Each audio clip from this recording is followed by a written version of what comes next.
الشيطان الرجيم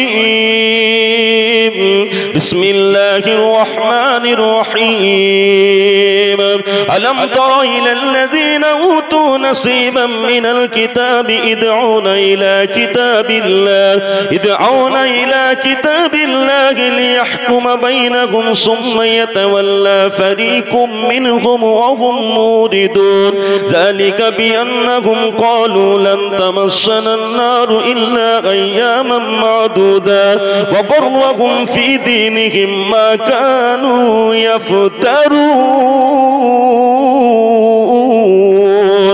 কোরআন শরীফ তিলাওয়াত করছেন আর সমুদ্র থেকে ওই ভয়ানক দানবটি উঠে আল্লাহ পাকের হাফেজে কোরআন বান্দা আব্দুল্লাহ বারাকাতের কোরআন তিলাওয়াত শুনতেছে। জোরে বলুন না সুবহানাল্লাহ। কোরআন তিলাওয়াত শুনছে। আব্দুল্লাহ বারাকাত যখন কোরআন তিলাওয়াত করছে দানবটি উঠে শুনছে। তিলাওয়াত করতে করতে করতে করতে হাফেজ মানুষ তো কোরআন মুখস্থ। কথা বুঝতে পেরেছেন? সকাল হয়ে গিয়েছে, বাদশার সৈন্যরা সব এসছে, বাদশার লোকজনেরা এসে দেখছে আজকে যে জিনিসটা দেখছি ইতিপূর্বে তো কোনোদিন এরকম দেখিনি। কি দেখছে?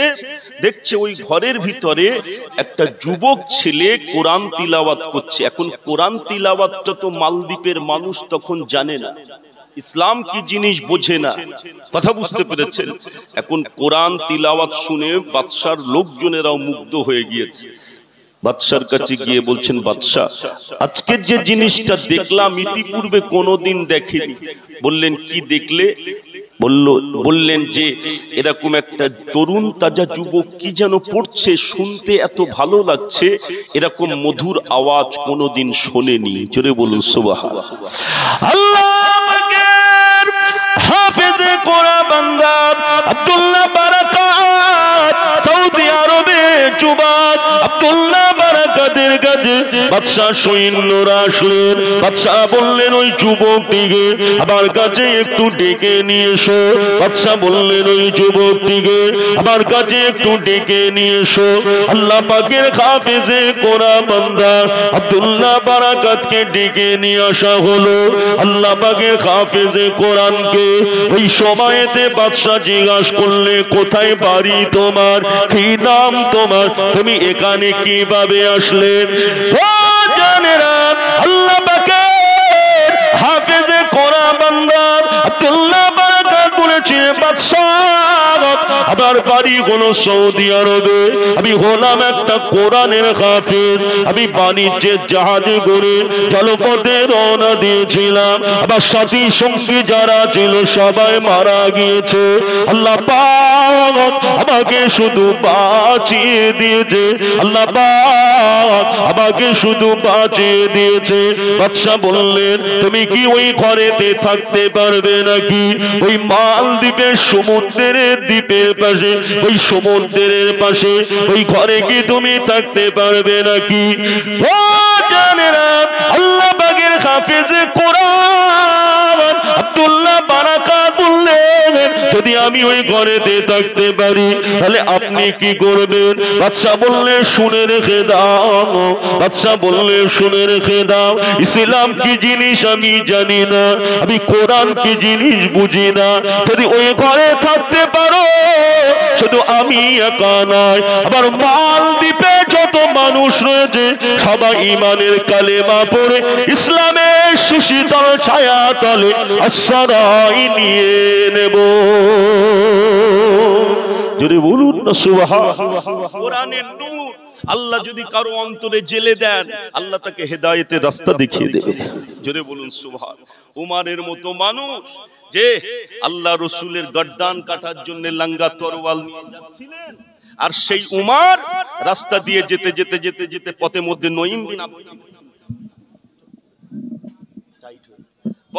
নঈম বিন আব্দুল্লাহর সঙ্গে দেখা হলো।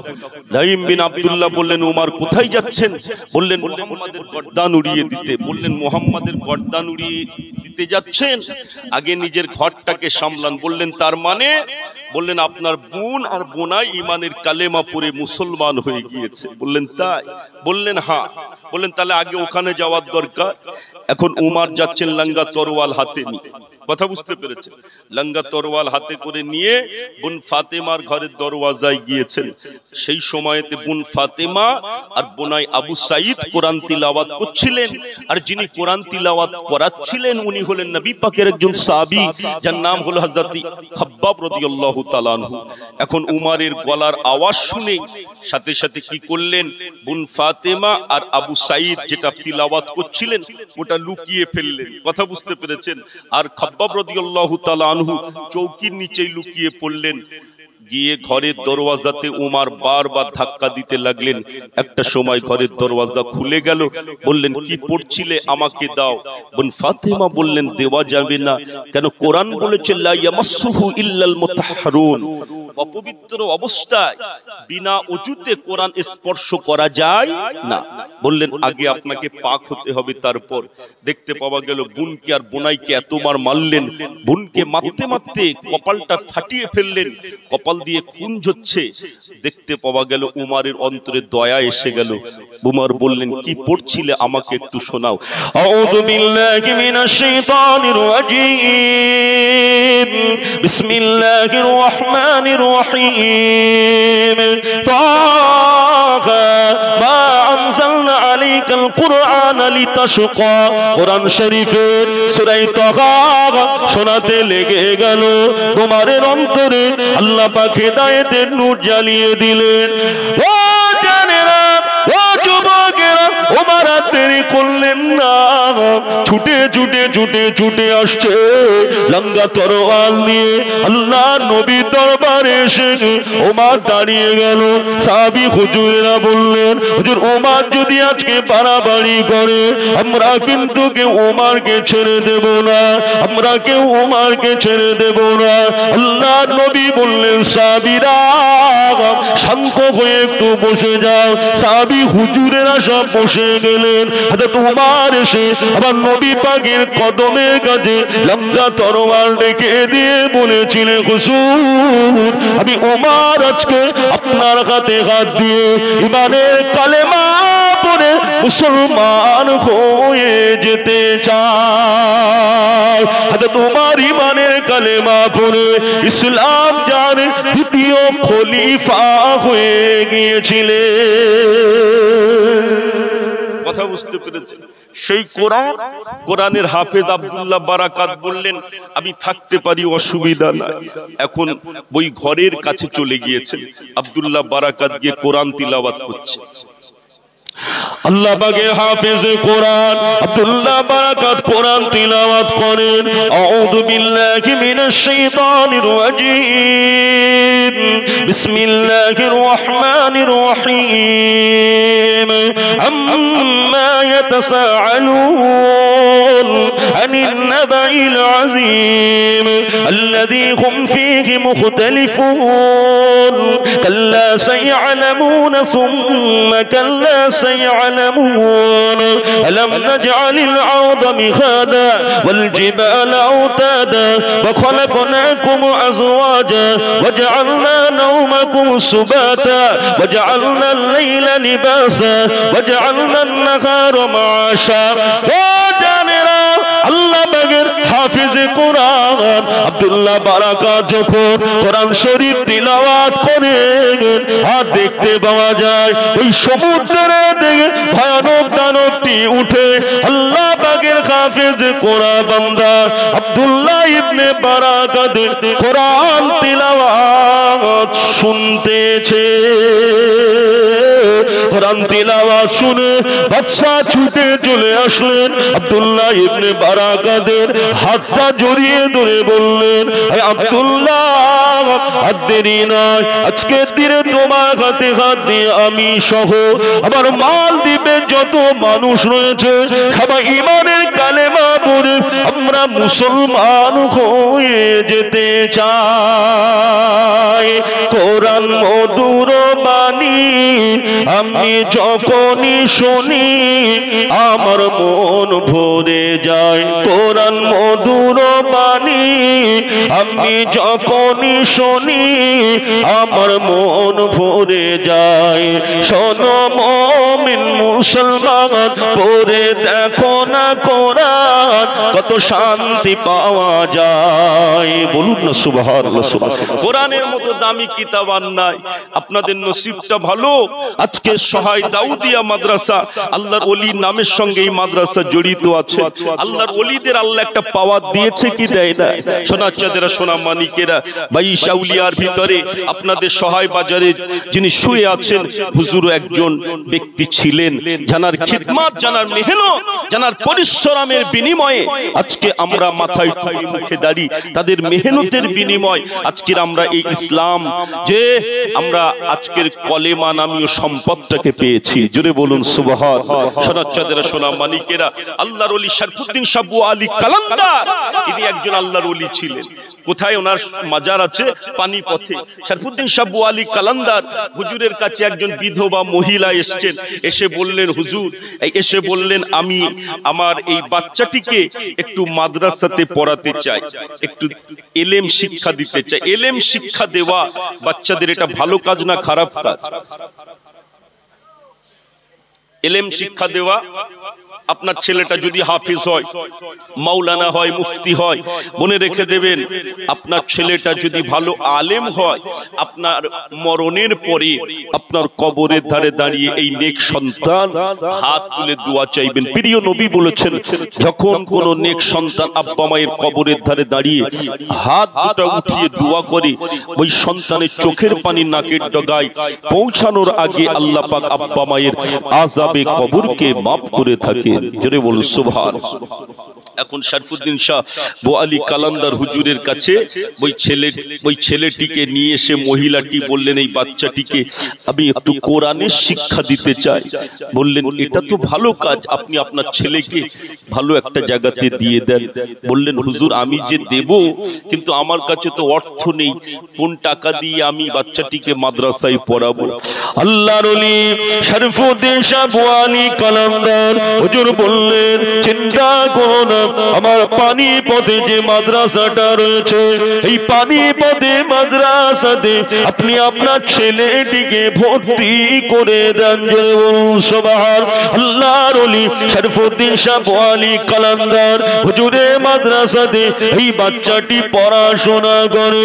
দেখতে পাওয়া গেল মাগরিবের নামাজের পরে হুজুর মুরাকাবাতে বসে গেল। ও জানেরা, যুবকেরা, মুরব্বিরা, আল্লাহর ওলি শরফুদ্দিন শাহ বুয়া আলী কালান্দার হুজুর মুরাকাবাতে বসে গেল। আর এই ছেলেটি হুজুরের সামনে দিয়ে বারবার যাতায়াত করছে। একটা সময় আল্লাহর ওলি শরফুদ্দিন শাহ বুয়া আলী কালান্দার হুজুর বললে, বাবা ছেলে, আমি তোর জন্য বদদুয়া করে দিলাম, যদি পানিপথে সূর্যের আলোটা দেখা যায় দুনিয়া জমিনে তুই আর বাঁচবি না। আল্লাহর ওলিদের দোয়া কবুল হয় কি হয় না? আল্লাহর ওলিদের দোয়া কবুল হয়। যে হাক্কানি আল্লাহর ওলি দোয়া করে দিয়েছে, কি বলেছেন? পানিপথে সূর্যের আলো দেখা গেলে আর বাঁচবি না, মারা যাবি। এখন ছেলেটি বুঝতে পেরে গিয়েছে হুজুরের দোয়া কবুল, আর বাঁচবো না। এখন ছুটে ছুটে ছুটে মায়ের কাছে গিয়ে বলছে, মা আমি আর মাদ্রাসায় পড়বো না। বলছে কেন? বলে আল্লাহর ওলি আমার জন্য বদদুয়া করেছে, আমি আর বাঁচবো না। কি দোয়া করেছে? বলেছে পানিপথে সূর্যের আলো দেখা গেলে মারা যাবে। ও জানেরা, আল্লাহর ওলি শরফুদ্দিন শাহ বুয়া আলী কালান্দার হুজুরের মাদ্রাসাতে ছেলেটিকে পাঠিয়ে দিলে। মা বললে, কলিজা টুকরা বেটা, মাদ্রাসাতে চলে যাও, আমি তোমার জনম দুঃখিনী মা বলছি।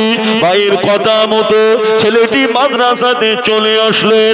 হুজুরের পানিপথের দরবারে বিভিন্ন জায়গা থেকে, দূর দূরান্ত থেকে মুরিদের আসে, হুজুরের মহাব্বতের মানুষেরা আসে, হুজুরের মহাব্বতের মানুষেরা আসে। কিন্তু পানিপথের জমিনে এসেছেন, কেউ ফজরের নামাজ ঘর থেকে পড়ে এসেছেন, আবার কেউ ওখানে এসে ফজর পড়েছেন। আপনারাই বলুন না, এখান থেকে যদি ফজরের নামাজ পড়ে ফুরফুরা শরীফে জমিনে আপনারা যান, এখান থেকে ফুরফুরা শরীফে ফজরের নামাজ পড়ে যেতে যেতে বেলাটা উঠে যাবে কি যাবে না?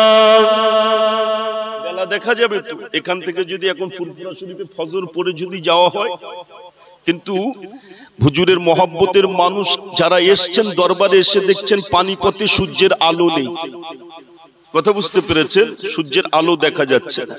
কিছু মানুষ ওখানে গিয়ে ফজর পড়েছেন, আবার কিছু মানুষ ঘর থেকে গিয়ে ফজর এই আপনার ফজর ঘর থেকে পড়ে বার হয়েছে, কিন্তু গিয়ে দেখছে পানিপথে সূর্যের আলো দেখা যাচ্ছে। আল্লাহর ওলি শরফুদ্দীন শাহ ও আলী কালান্দার হুজুরকে মানুষেরা হুজুরের মহব্বতে মানুষগুলো জিজ্ঞাসা করলেন, হুজুর পানিপথের জমিনে গেল সূর্যের আলোটা দেখা যাচ্ছে না, হুজুর আমরা ফজরের নামাজ পড়ে তো আসলাম, আবার এখানে এসে অনেকে আমরা ফজর পড়লাম, পানিপথের জমিনে গেল সূর্যের আলোটা দেখা যাচ্ছে না। ও জানেরা, ও যুবকেরা, আল্লাহর ওলি শরফুদ্দীন শাহ ও আলী কালান্দার হুজুরের বুঝতে আর বাকি রইল না। হুজুর বুঝতে পেরে গিয়েছে আল্লাহর ওলিদের অন্তরে চোখ আছে না নেই। মুফতি আজম মেজলা হুজুর কেবলা রহমাতুল্লাহ আলাইহি 100 বছরের উপরে হায়াত পেয়েছিলেন। কত বছর? 100 বছরের উপরে। 2002 সালে হুজুর ইন্তেকাল করেছিলেন। মুফতি আজম মেজলা হুজুর কিবলা হুজুর দরবারে বসে থাকতেন। হুজুর ফতোয়ায়ে শামি, ফতোয়ায়ে দুরুল মুখতার, হানাফি মাযহাবের নির্ভরযোগ্য বড় বড় ফতোয়ার কিতাব হুজুর খুলে খুলে দেখতেন। হুজুরের খাদেমরা একদিন হুজুরকে বলেছিলেন, হুজুর আপনার তো চোখ নেই, আপনি কোন চোখ দিয়ে কিতাবগুলো দেখেন? হুজুর খাদেমদেরকে বলতেন, এই ফতোয়ায়ে শামিটা দাও, ফতোয়ায়ে দুরুল মুখতার, হানাফি মাযহাবের নির্ভরযোগ্য বড় বড় ফতোয়ার কিতাবগুলো হুজুর খুলে খুলে দেখতেন। খাদেমরা একদিন মুফতি আজম মেজলা হুজুর কেবলাকে জিজ্ঞাসা করলেন, হুজুর আপনি তো দেখতে পান না, তা কিতাব দেখেন কি করে? মুফতি আজম মেজলা হুজুর কেবলা জবাব দিয়েছিলেন, ও বাবা খাদেমেরা, আল্লাহ পাক আমি আবু জাফর, আল্লাহ পাক আমার চোখ দুটাকে, আমার জাকিরি চোখ দুটাকে অন্ধ করে দিতে পারে। ও বাবা খাদেমেরা, আল্লাহ পাক আমার জাকিরি চোখ দুটাকে বন্ধ করে দিয়েছে, তবে আমি আবু জাফর, আমি আমার বাতিনি চোখগুলো দিয়ে কিতাবগুলো দেখতে থাকি। আল্লাহ পাক আমার বাতিনি চোখ ভালো রেখে দিয়েছে। এটা জোরে বলতে পারেন না? সোনার চাঁদেরা, সোনা মানিকেরা, আল্লাহর ওলিদের আল্লাহ একটা অন্তরের চোখ দিয়েছে কি দেয়নি? কথা বুঝতে পেরেছেন? বাংলাদেশে দাদা হুজুর কেবলা জলসা করতে যাচ্ছেন, আল্লাহর ওলিদের কথা একটুখানি শুনেন। দাদা হুজুর কেবলা জলসা করতে যাবে, একটা অন্ধ ছেলে বলছে দাদা হুজুরকে দেখবো। মা বলছে চোখ নেই, দেখতে পাস? অন্ধ মানুষ কি করে দেখবি, দেখা যায়? ছেলেটি বললেন, আল্লাহ আমার চোখকে অন্ধ করতে পারে, দাদা হুজুর কেবলা তিনি তানার চোখ দিয়ে আমাকে দেখে নেবে। জোরে বলুন না সুবহান। দাদা হুজুর কেবলা জলসায় গেলেন, ওদিকে বাচ্চাটিকে মা পোশাক টোশাক পরিয়ে দিয়ে গিয়েছেন, সুন্দর আতর গোলাপ মাখিয়ে ময়দানে দিয়ে গিয়েছেন। হাজার হাজার মানুষ দাদা হুজুর কেবলার কাছে, দাদা হুজুর কেবলার আলোচনা শুনবেন, হুজুরের মহব্বতের মানুষগুলো সব এসছেন। এদিকে দাদা হুজুর কেবলা রহমাতুল্লাহ আলাইহি গিয়ে বুনিয়ার ওই নবিয়ানা মেম্বারের উপরে উঠলেন না, হাজার হাজার মানুষের ভিতর থেকে গিয়ে ওই ছেলেটিকে তুলে বললেন, বাবা তুমি এখানে কি করতে এসেছো? বললেন, শুনেছি নাকি এখানে দাদা হুজুর কেবলা আসবে ফুরফুরা থেকে, ওনাকে দেখতে এসেছি। বলছে তোমার চোখ নেই, তুমি দেখতে পাও? বললেন, আমার চোখ দুটো অন্ধ হতে পারে, দাদা হুজুর কেবলা তিনি তানার চোখে আমাকে দেখে নেবে, আমাকে ঠিক খুঁজে নেবে। দাদা হুজুর কেবলা বললেন, বাবা তুমি যে হুজুরের জন্য, দাদা হুজুরের জন্য এখানে এসেছো, আমি মুজাদ্দিদ জামান দাদা হুজুর কেবলা তোমার সামনে হাজির। ছেলেটি বললেন, আল্লাহ যদি আমার চোখের দৃষ্টিশক্তি ফিরিয়ে দিতেন, আমি একটু দাদা হুজুর কেবলাকে দেখতাম। দাদা হুজুর কেবলা রহমাতুল্লাহ আলাইহি ছেলেটির চোখে হাত বুলিয়ে দিলেন, বন্ধ ছেলেটির চোখের দৃষ্টিশক্তি আল্লাহ ফিরিয়ে দিয়েছিলেন। জোরে বলুন সুবহান। আল্লাহর ওলিদের একটা পাওয়ার আছে, আপনাদের নসিব ভালো, সেই সহায় বাজারে মস্ত বড় একজন আল্লাহর ওলি মানুষ শুয়ে রয়েছে। সোনার চাঁদেরা, সোনা মানিকেরা, আমার আব্বা জানেরা, শরফুদ্দীন শাহ আলী কালান্দার হুজুর বুঝতে পেরে গেলেন। আল্লাহর ওলি শরফুদ্দীন শাহ ওয়ালি কালান্দার হুজুর কি করলেন, আর দেরি করলেন না, ছুটে ছুটে ছুটে ছুটে ওই মহিলাটির কাছে আসলেন। এসে বললেন, আমি আপনার কলিজার টুকরি সন্তানের জন্য বদদুয়া করে দিয়েছি, তার পাল্টা আপনি দোয়া করেছেন আল্লাহ পাক পানিপথে আর সূর্যের আলোটাকে দেখাচ্ছেন না, কেননা মায়ের দোয়া সন্তানের জন্য আল্লাহ পাকের দরবারেতে কবুল হয়ে যায়। জোরে বলতে পারেন না? মায়ের দোয়াটাও সন্তানের জন্য কবুল হয় কি হয় না? আল্লাহর ওলি দোয়া করেছে পানিপথে সূর্যের আলো দেখা গেলে ছেলেটি আর বাঁচবে না, আর মা দোয়া করে দিয়েছে আল্লাহ আপনার ওলি বান্দা দোয়া করেছে যদি পানিপথে সূর্যের আলো দেখা যায় আমার ছেলে বাঁচবে না, আর আমি মা হয়ে দোয়া করছি আপনি যেন পানিপথে সূর্যের আলো দেখাবেন না। সুবহানাল্লাহ বললেন না? একটু জোরে বলুন সুবহান। এখন দেখতে পাওয়া গেল পানিপথে আর সূর্যের আলো দেখা যাচ্ছে না। কথা বুঝতে পেরেছেন? আল্লাহর ওলি শরফুদ্দীন শাহ ওয়ালি কালান্দার বললেন, আল্লাহ শরফুদ্দীন শাহ ওয়ালি কালান্দার বললেন আপনি একটু দোয়া করেন, আমি যে ছেলেটির জন্য বদদুয়া করেছিলাম ওটা ফিরিয়ে নিচ্ছি, আপনি দোয়া করেন আল্লাহ যেন পানিপথে সূর্যের আলো দেখিয়ে দেয়। জনম দুঃখিনী মা দোয়া করলেন, পানিপথে সূর্যের আলো দেখা গিয়েছে। ছুটে ছুটে এসে বলছে, বাবা তোমাকে আর এই মাদ্রাসায় থাকতে হবে, তুমি এই মাদ্রাসা পাশ হয়ে গিয়েছো। যদি কোনো ছেলে প্রাইমারি স্কুলে পড়ে, প্রাইমারি স্কুল পাশ করলে কোথায় যাবে? হাই স্কুলে, তারপর কলেজ ইউনিভার্সিটিতে যাবে। কথা বুঝতে পেরেছেন? এখন বলল তুমি এই স্কুল এখানে পাশ হয়ে গিয়েছো, আর এখানে থাকতে হবে না। আল্লাহর ওলি শরফুদ্দীন শাহ ওয়ালি কালান্দার হুজুর বললে, বাবা ছেলে, ও বাবা ছেলে, তোমাকে আর এখানে থাকতে হবে না, তুমি পাশ হয়ে গিয়েছো। হুজুর আমি কোথায় যাব? বললেন তুমি এখান থেকে দিল্লির জমিনে চলে যাও, দিল্লির জমিনে চলে যাও। দিল্লির জমিনে গিয়ে কুতুবউদ্দিন বখতিয়ারি কাকির কাছে গিয়ে উঠবে। ছেলেটি বললে, হুজুর আপনি আমাকে দিল্লি যেতে বলছেন, আমি দিল্লি যাব, কিন্তু আমার তো টাকা নেই, পয়সা নেই। ও জানেরা আল্লাহর ওলি শরফুদ্দীন শাহ ওয়ালি কালান্দার হুজুর বললে, বাবা ছেলে তোমার টাকা পয়সা কিছুই লাগবে না, আমি তোমাকে একটা চিঠি লিখে দিচ্ছি, এই চিঠিটা নিয়ে চলে যাও। এই চিঠিটা নিয়ে আল্লাহর ওলি কুতুবউদ্দিন বখতিয়ারি কাকির কাছে দিয়ে দেবে।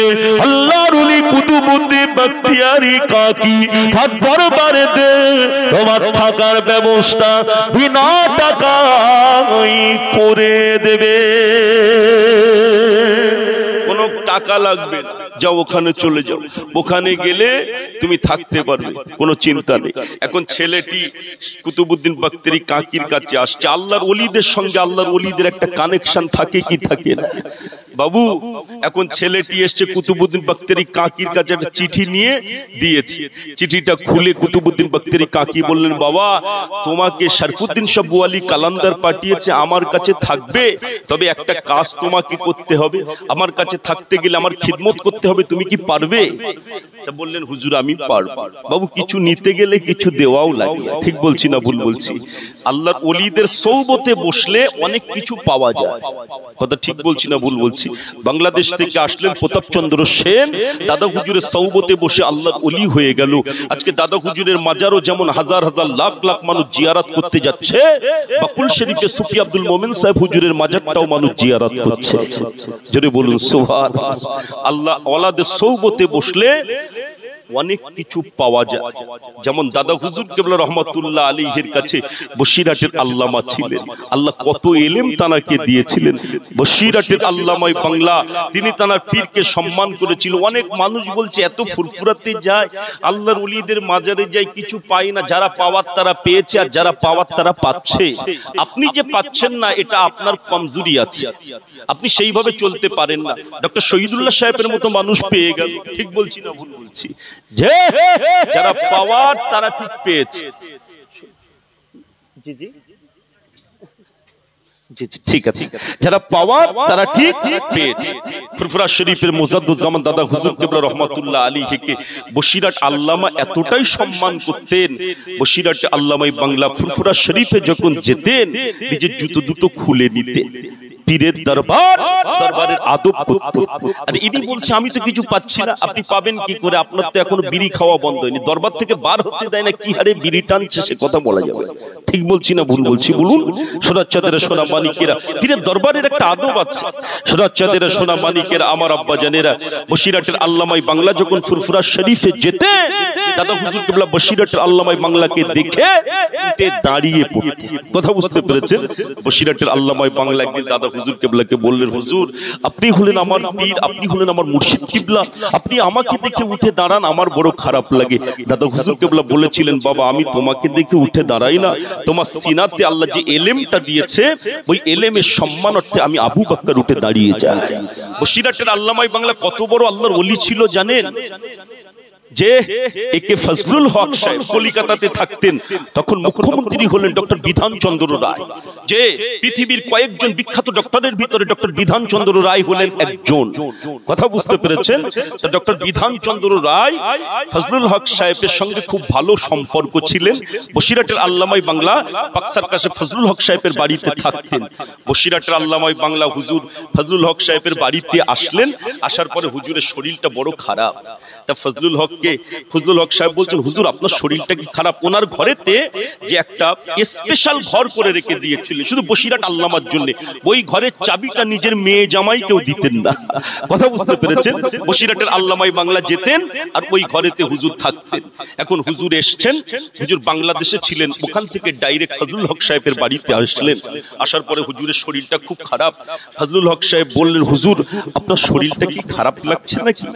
তা বললেন, বাবা হ্যাঁ। তা বললেন একটা ডাক্তারের ব্যবস্থা করব। বললেন, বাবা এখন কোথায় ডাক্তার পাবে?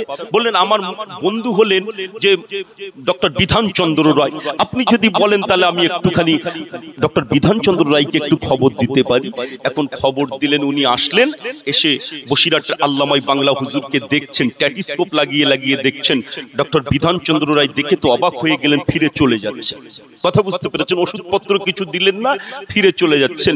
ফজলুল হক সাহেব বললেন, আপনি তো চলে যাচ্ছেন, আমার হুজুরের কি হয়েছে আপনি একটুখানি আমাকে বলেন না। ওই সময়তে ডক্টর বিধানচন্দ্র রায় বলেছিলেন, ডক্টর বিধানচন্দ্র রায় বললেন, জীবনে অনেক পেশেন্ট আমি আমার জীবনে দেখেছি, তবে এমন পেশেন্ট আমি আমার জীবনে কোনোদিন দেখি না। কি দেখলে বাবা? ডক্টর বিধানচন্দ্র রায় বললেন, বাবা ফজলুল হক, আমি আমার জীবনে কত পেশেন্ট দেখেছি, এমন পেশেন্ট দেখি না। কি দেখলেন আপনি? বললেন, এনার শরীরের ট্যাটিস্কোপ লাগিয়ে আমি দেখতে পেলাম, ট্যাটিস্কোপটা যেখানে লাগানো হয় সেই জায়গা থেকে ট্যাটিস্কোপের ভিতর থেকে আল্লাহ আল্লাহ আল্লাহ আল্লাহ জিকিরের শব্দটা শুনতে পাওয়া যায়। জোরে বলুন না সুবহানাল্লাহ। বসিরহাটের আল্লামায়ে বাংলা হযরত রুহুল আমিন রহমাতুল্লাহ আলাইহিকে আল্লাহ কত বড় ওলি করেছিলেন। বসিরহাটের আল্লামায়ে বাংলা হযরত রুহুল আমিন রহমাতুল্লাহ আলাইহিকে উনি তার পীরের সম্মান করেছিলেন আর পীর দোয়া করলেন, আল্লাহ পাক বসিরহাট আল্লামায়ে বাংলার সম্মান গোটা বিশ্বের জমিনে আল্লাহ পাক ছড়িয়ে দিয়েছিলেন। হাক্কানি আল্লাহর ওলিদের সোহবতে থাকলে অনেক কিছু পাওয়া যায়। এখন ছেলেটিকে কি বললেন?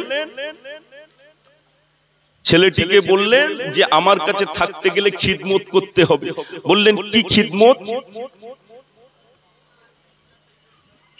বললেন, খিদমত হলো আমি তাহাজ্জুদ গুজারি মানুষ, আমি তাহাজ্জুদের নামাজ পড়ি।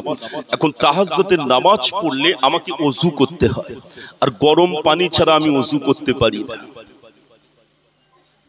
আল্লাহ পাক কোরআন শরীফের মধ্যে বলেছেন, ইয়া আইয়ুহাল্লাযীনা আমানু ইযা কুনতুম ইলাস সালাত তোমরা যখন হে ঈমানদারগণ তোমরা যখন নামাজের জন্য তৈরি হবে ফাগসিল উজুহাকুম ওয়া আইদিয়াকুম ইলাল মারাফিক ওয়া আমসাহু বিরুসিকুম ওয়া আরজুলাকুম ইলাল কাবাইন। আল্লাহ বললেন তোমরা যখন নামাজের জন্য তৈরি হবে তোমরা ওযুটা করবে। ওযুর ফরজ কটা? কটা ফরজ? চারটা। মুখটাকে ধোয়া, হাতের কনুই পর্যন্ত, মাথা মুছে করা আর পায়ের টাকনু পর্যন্ত, এই চারটি হলো ওযুর ফরজ। এখন ছেলেটিকে বললেন বাবা আমি তাহাজ্জুদ গুজারি মানুষ, আমি ওযু না করলে আমি তাহাজ্জুদের নামাজ পড়ি, গরম পানি না হলে ওযু করতে পারি না, তুমি কি আমার গরম পানিটা করে দিতে পারবে? ছেলেটি বললেন আমি আপনার জন্য প্রতিদিন গরম পানিটা করে দেব। ও জানেরা আল্লাহর ওলি কুতুবউদ্দিন বখতিয়ারি কাকি হুজুরের দরবারে ছেলেটি থাকেন, প্রতিদিন হুজুরের জন্য গরম পানিটা করে দেন, হুজুরের জন্য প্রতিদিন গরম পানিটা করে দেন। হুজুর ওই গরম পানিটা নিয়ে ওযু বানিয়ে তাহাজ্জুদের নামাজে দাঁড়িয়ে যায়।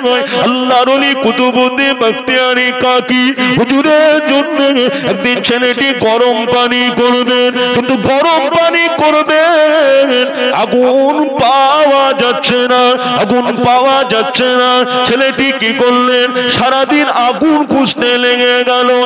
ও জানেরা, ও যুবকেরা, মুরব্বিয়ানেরা, দাদা হুজুরের হক সিলসিলা মুরিদেরা, 2025 সালের তরুণ তাজা যুবকেরা বাবারা শুনে রেখে দেন, কুতুবউদ্দিন বখতিয়ারি কাকি হুজুরে গরম পানি করার জন্য ছেলেটি খুঁজতে খুঁজতে একটা বৃদ্ধা মহিলা ঘরের দরওয়াজায় চলে গেল। ওই বৃদ্ধা মহিলা ঘরের দরওয়াজায় গিয়ে ওই ছেলেটি বললেন আপনি কি আমার একটু আগুন দিতে পারবেন? বললেন আগুন কি করবেন নিয়ে? বললেন আমি আমার হুজুরের কাছে থাকি, আমার মুর্শিদ কিবলা, আমার পীর সাহেব কিবলা হুজুর তাহাজ্জুদ গুজারি মানুষ, হুজুর যদি না গরম পানি পায় হুজুর ওযু করতে পারবে না, হুজুরের ওযু বানাতে গেলে গরম পানিটার দরকার, আপনি কি একটু দিতে পারবেন নাকি? ওই সময়েতে আল্লাহ পাকের ওই বান্দি বলেছিলেন ও বাবা যুবক তুমি তোমার হুজুরের জন্য গরম পানি করার জন্য আগুন নিতে এসেছো, তুমি কি জানো তুমি একজন আল্লাহর ওলির জন্য আগুন নিতে এসেছো, কিন্তু তুমি নিজে একজন আল্লাহর ওলি হয়ে গিয়েছো। তুমি একজন আল্লাহর ওলির জন্য আগুন নিতে এসছো, তুমি নিজে একজন আল্লাহর ওলি। যে এরকম কথা যদি আমাদেরকে কেউ বলে দেয় আমরা কি করব? হুজুর এখন থাক, আমাকে যখন বলছে তাহলে ঠিকই আছে, কথা বুঝতে পেরেছেন? কিন্তু ছেলেটি বললেন যে আপনি আমাকে বলছেন অসুবিধা নেই, কিন্তু আমার হুজুরের জন্য গরম পানিটা দেওয়াই লাগবে, আবার হুজুরের জন্য গরম পানিটা দেওয়াই লাগবে, এই আগুনটা দেওয়াই লাগবে, গরম পানি করতে হবে। এখন মহিলাটি বললেন গরম পানি যদি করতেই হয়, আগুন যদি তোমার দরকার হয়, তাহলে একটা কাজ করো, তোমার এই দুটো চোখের ভিতর থেকে একটা চোখ আমাকে উঠিয়ে দিতে হবে। ছেলেটি চিন্তা করলেন চোখ চলে যায় তাও বি আচ্ছা, তবে আমার হুজুরের জন্য গরম পানিটা করাই লাগবে। ছেলেটি চোখটাকে উঠিয়ে দিলেন, আগুন নিয়ে আসলেন, গরম পানি করলেন, হুজুর তাহাজ্জুদের নামাজ পড়বেন, ওযু করলেন, ওযু করে তাহাজ্জুদের নামাজ শেষ করে ছেলেটিকে দেখলেন, দেখে না ছেলেটিকে কাছে ডাকলেন, বললেন বাবা কি হয়েছে বলতে চাই না। আর আমরা কি করি হুজুরের কাছে, হুজুর আমি এই করেছি, হুজুর আমি এই করেছি, হুজুর আমি সেই করেছি, নানান রকম কথাবার্তা। ঠিক বলছি না ভুল বলছি? এবার আসল যেটা দরকার সেটা আর নিতে পারি না, ঠিক বলছি না ভুল বলছি? আর ছেলেটিকে জিজ্ঞাসা করছে, ছেলেটি তো বলতে চাইছে, ছেলেটি বলতে চায় না। আল্লাহর ওলি কুতুবউদ্দিন বখতিয়ারি কাকি বললে বাবা ছেলে, ও বাবা ছেলে তোমার কি হয়েছে একটু বলো না। ছেলেটি সব কথা বললেন। আল্লাহর ওলি কুতুবউদ্দিন বখতিয়ারি কাকি হুজুর বললে বাবা ছেলে তোমাকে আর এখানে থাকতে হবে না, তুমি ঘরে চলে যাও, তুমি বাড়িতে চলে যাও। ছেলেটি বললে হুজুর আমি বাড়িতে গিয়ে কি করব? ও বাবা ছেলে তুমি এখানে এসেছো, তুমি কি জানো তুমি এখানে আসার অনেক আগে আল্লাহর ওলি হয়ে গিয়েছো। এখানে আসার অনেক আগে তুমি তোমার মায়ের দুয়াতে আল্লাহর ওলি হয়ে গিয়েছো। বাবা ছেলে তোমাকে আর এখানে থাকতে হবে না, তুমি তোমার বাড়িতে গিয়ে মায়ের খিদমত করো। তুমি তোমার বাড়িতে গিয়ে তোমার জনম দুঃখিনী মায়ের কথাটা শোনো। ও বাবা ছেলে তোমাকে আর এখানে থাকতে হবে না। ছেলেটি বললে হুজুর আমি যখন অনেক আগে আমার মায়ের দুয়াতে আল্লাহর ওলি হয়েছি, তাহলে আমাকে কেন এখানে শরফুদ্দিন শাহ ওয়ালি কালান্দার পাঠিয়ে দিল? হুজুর আপনি একটু বলেন না আল্লাহর ওলি কুতুবউদ্দিন বখতিয়ারি কাকে বলেছিলেন? ও বাবা ছেলে তোমাকে পাঠিয়ে দিয়েছে এই জন্য তোমাকে একটু ঘষা মাজা করে দেখে নেওয়া হলো, তুমি ঠিক জায়গাতে আছো, আর অসুবিধা নাই বাবা, তুমি চলে যাও। তুমি তোমার মায়ের দুয়াতে আল্লাহর মস্ত বড় একজন ওলি, জোরে বলুন সুবহান, আর একটু জোরে বলুন সুবহান। সোনা মানিকের ঘরে বুতুলিরা আল্লাহর ওলিদের সোহবতে বসলে অনেক কিছু পাওয়া যায়। আল্লাহর ওলিদের কাছে আসলে আল্লাহর ওলিদের মাজারের পাশে দাঁড়িয়ে যাবেন, জিয়ারত করবেন। ও জানেরা আল্লাহ পাকের ওলি বান্দাদের মাজারের পাশে দাঁড়িয়ে যদি জিয়ারত করে মনে রেখে দেবেন আল্লাহর ওলিদের রূহানি দোয়া আপনার ভাগ্যে নসিব হয়ে যাবে। জোরে বলুন সুবহান, আর একটু জোরে বলুন সুবহানাল্লাহ। আল্লাহুম্মা সাল্লি আলা খুব মোহাব্বত ওয়ালা আলি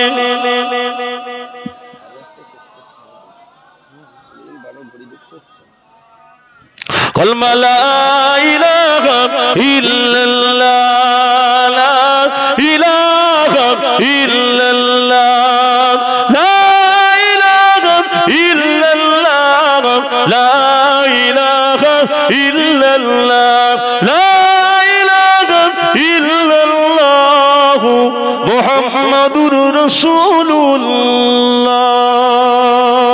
আল্লাহুম্মা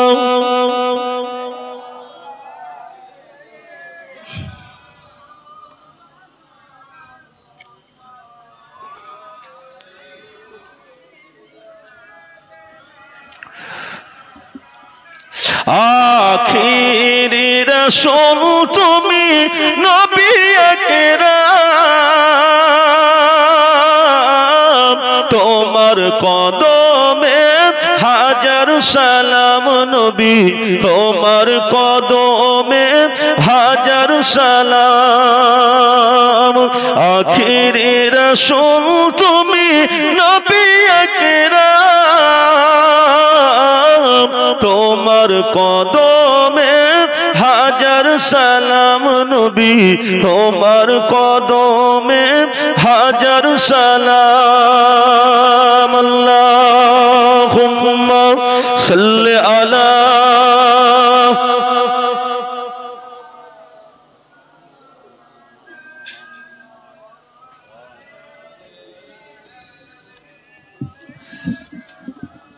সোনা চাঁদের সোনা মানিকেরা আমার আব্বা জানেন।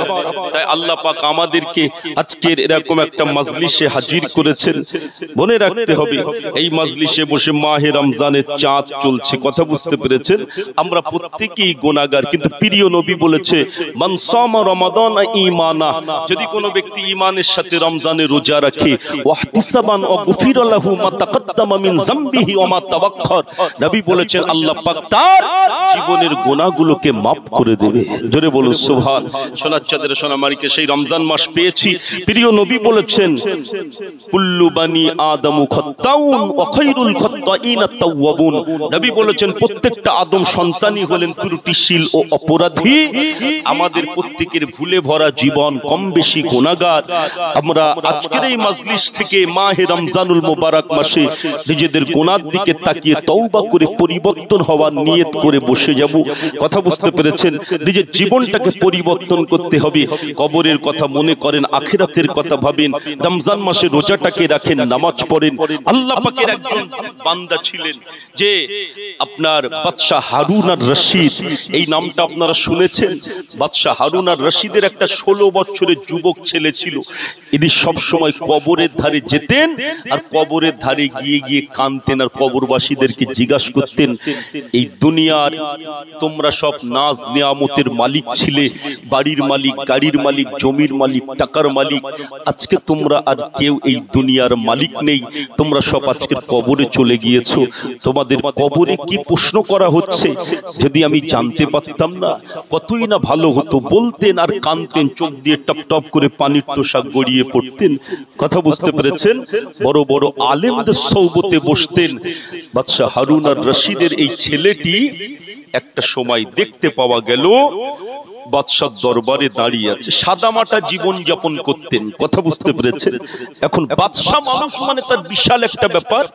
কোন বাদশার কথা বলছি? বাদশা হারুন আর রশিদ, যার বিবির নাম ছিল বিবি জুবাইদা।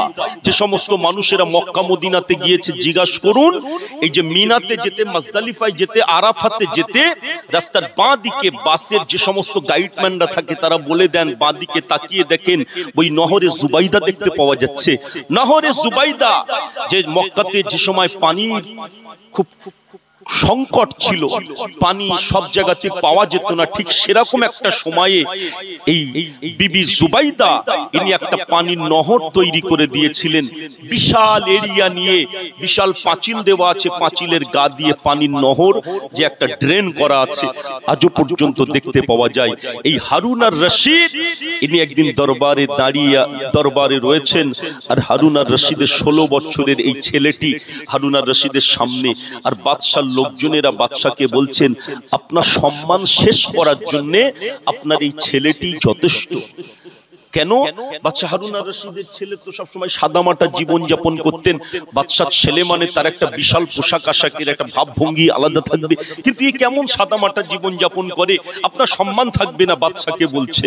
বাদশা ছেলেটিকে ডেকে বললেন, বাবা তুমি এরকম সাদামাটা জীবন যাপন করো কেন? একটু ভালো পোশাক আশাক করবে, তোমার চালচলনটা একটা ভাবভঙ্গি আলাদা হবে।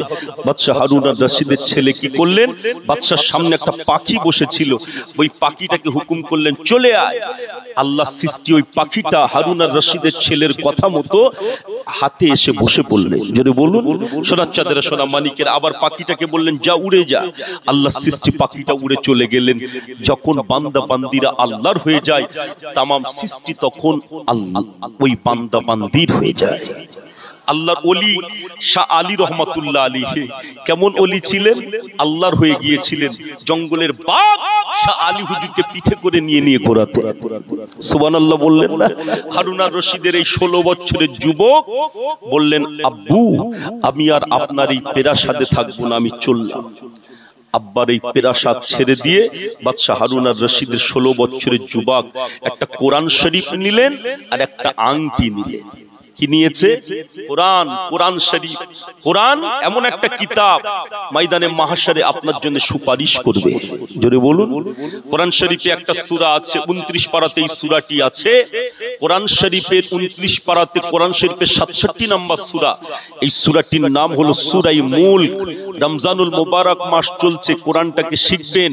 আর এই কোরআন শরীফের সূরায়ে মুলক যদি আপনি সব সময় তিলাওয়াত করতে পারেন, তবে ঈশান নামাজের পর ঘুমাবার পূর্বে তিলাওয়াত করা হলো অতি উত্তম। যদি এই সূরাটি আপনি তিলাওয়াত করতে পারেন, মনে রাখবেন কবরে এবং ময়দানে মাহশারে এই সূরা, এই কোরআন আপনার জন্য সুপারিশ করতে থাকবে। কোরআন একটা দামি কিতাব। যাই বহু যে কথা বলছিলাম, কোরআন নিয়েছে আর একটা আংটি নিয়ে চলেছে। চলতে চলতে চলতে চলতে বাগদাদ শরীফের বাসরা শহরে এসে পৌঁছে। বাসরা শহরে একজন ব্যক্তি ছিলেন যার নাম হলো আবু আমির বাসরি। আবু আমির বাসরি, ওনার ঘরটা ভেঙে গিয়েছে। আবু আমির বাসরির কাছে একজন ব্যক্তি খবর দিলেন, ও বাবা আবু আমির, তুমি কি ঘরের পাঁচিলের কাজ করবে নাকি? তোমার রাজমিস্ত্রির দরকার আছে নাকি? আবু আমির বাসরি বললেন, হ্যাঁ। বললেন, এখানে একটা ছেলে রয়েছে, ছেলেটি বড় বড়, উনি রাজমিস্ত্রির কাজ করে, আপনি ওকে খবর দেন। ছেলেটিকে ডাকা হলো। ও জানেরা, কোন ছেলেটি জানেন? এই ছেলেটি হলো হারুনা রশিদের কলিজা টুকরা 16 বছরের বেটা, বাদশা হারুনা রশিদের বেটা বাগদাদ শরীফের বাসরাতে এসে রাজমিস্ত্রির কাজ করছে। হারুনা রশিদের এই 16 বছরের যুবক ছেলেটি আবু আমের বাসরির সামনে গিয়ে দাঁড়িয়ে গেল। ও বাবা আবু আমের, কি খবর? আপনি আমাকে দেওয়ার জন্য ডেকেছে বলেন। বললে বাবা ছেলে, তুমি কি আমার কাছে কাজ করবে নাকি? বললেন হ্যাঁ করব, তবে একটা শর্ত রয়েছে। বললে কি শর্ত? বললেন যখন আযান হয়ে যাবে, ও বাবু আমের, আযান যখন হয়ে যাবে, আযান হয়ে যাওয়ার সঙ্গে সঙ্গে আপনি আমাকে কাজ থেকে ছুটি দিয়ে দেবেন, কেন আমাকে নামাজ পড়ার সময় দিতে হবে। আমাকে নামাজের সময় দেবেন। আর দ্বিতীয় নম্বর শর্ত হলো সারাদিনে আমি যাই কাজ করি না কেন আপনি আমাকে 1 দিরহাম টাকা দেবেন। 1 দিরহাম টাকা। এখন ছেলেটি কাজ করতে লেগেছে, একার দ্বারাতে 10 জনের কাজ হয়েছে। এখন যদি কোনো ব্যক্তি একা কাজ করে 10 জনের, মালিক তার উপরে খুশি হবে কি হবে? এখন খুশি হয়ে 3 দিরহাম দিয়েছে। বললেন আমি 3 দিরহাম তো নেব না, 1 দিরহাম। 1 দিরহাম নিয়েছে। সারা সপ্তাহে আর কাজে আসছে না। সবাই আবু আমের বাসরি ছেলেটিকে খুঁজছে, খুঁজে খুঁজে পাওয়া যাচ্ছে না। মানুষজনকে জিজ্ঞাসা করলেন কি ব্যাপার, ছেলেটা কোথায়? বললেন সে তো বাগদাদ শরীফের রাস্তার উপরে একটা জায়গাতে কোরআন তিলাওয়াত করছে। কোরআন তিলাওয়াত করছে বলছে। ছেলেটির কাছে গিয়েছে, গিয়ে বললেন বাবা তুমি আমার কাছে কাজ করবে না? বললেন বাবা আবু আমের, আমি সারা সপ্তাহে শনিবার একদিন কাজ করি, আর বাকি দিনগুলোই আমি কোরআন তিলাওয়াত আর আল্লাহর ইবাদতের ভিতরে কাটাই। বলছে শনিবারে কাজ করি আর বাকি সপ্তাহে কোরআন তিলাওয়াত আর আল্লাহর ইবাদতে কাটাই। আমি আর থাকবো না, আমি একদিনই কাজ করব। পরের সপ্তাহে আবু আমের বাসরির পরে ছেলেটি কাজে গিয়েছে। যাওয়ার পরে দেখতে পাওয়া গেল ছেলেটি কাজ করছে, আবু আমের বাসরি খেয়াল রেখে দিয়েছে। ছেলেটা কি এমন কাজ করে, এর ভিতরে কি আছে? দেখতে পাওয়া গেল গাঁথনির জন্য কাদাগুলো যেই ঢালা হয়েছে আর ইটগুলো অটোমেটিক এসে ওই কাদার উপরে লেগে যাচ্ছে। ছেলেটিকে দেখে বুঝতে পেরে গেলেন যাতাই ছেলে না, আল্লাহর একজন পিয়ারা বান্দা। কথা বুঝতে পেরেছেন? আবু আমের বাসরি ছেলেটির উপরে খুশি হয়ে গেলেন। রাত যায় দিন আসে, দিন যায় রাত আসে, ছেলেটিকে আর দেখতে পাওয়া যাচ্ছে। আবু আমের বাসরি ছেলেটিকে আর দেখতে পাচ্ছেন না, অনেকদিন হয়ে গেল। একদিন আবু আমের বাসরির কাছে খবর আসলেন, ও জানেরা, ও যুবকেরা, সোনা মানিকেরা, আবু আমের বাসরির কাছে খবর এসে গেল। আবু আমের বাসরি খবর পেলেন ছেলেটি অসুস্থ অবস্থায় জঙ্গলের ভিতরে পড়ে আছে। ছেলেটি অসুস্থ অবস্থায় জঙ্গলের ভিতরে পড়ে আছে। আবু আমের বাসরি ছেলেটির কাছে গিয়ে দেখতে পায় ছেলেটি মাথাটা নিয়ে ইটের উপরে দিয়ে রেখে দিয়েছে, গায়েতে যেন ছেঁড়া পাটা জামা। আবু আমের বাসরি ছেলেটির মাথাটাকে ইটের উপর থেকে নিয়ে নিজের পায়ের উপরে রাখলেন। ও জানেরা, ও যুবকেরা, সোনা মানিকেরা, আবু আমের বাসরি যখন মাথাটা নিয়ে ইটের উপর থেকে নিজের পায়ের উপরে রেখেছে, ছেলেটি বললেন আবু আমের, আপনি আমার মাথাটাকে কেন তুললেন? আপনি কেন আমার মাথাটাকে তুললেন? আমি যদি মারা যাই, আমার মরণের পরে আমাকে কবরের ভিতরে শুইয়ে দেওয়া হবে, আমাকে তো মাটিতেই চলে যেতে হবে। আমার মাথাটা কেন আপনি পায়ের উপরে আপনি রাখলেন? মাথাটা নামিয়ে দেন। ও বাবা আবু আমের, আমি চলে যাওয়ার আগে আপনাকে কয়েকটি কথা বলে দিয়ে যায়। আপনি যখন কোনো মানুষের জানাজায় গিয়ে শরীক হবেন, জানাজার খাটটা যখন ধরবেন, আপনি মনে মনে করবেন আপনারও মরণ হবে, আপনিও মারা যাবেন, আপনারও একদিন ওই লাশ খাটিয়ায় করে নিয়ে যাওয়া হবে।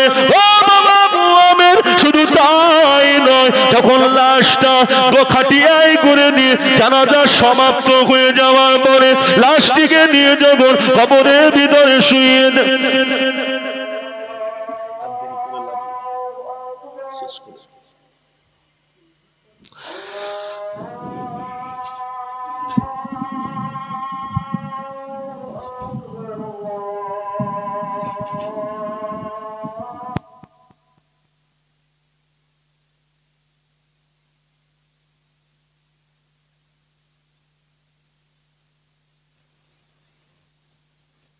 কারো অন্তরে ব্যথা লাগে ক্ষমা করবেন, আপনারা আমার জন্য দোয়া করবেন, আমি আপনাদের জন্য দোয়া রাখি।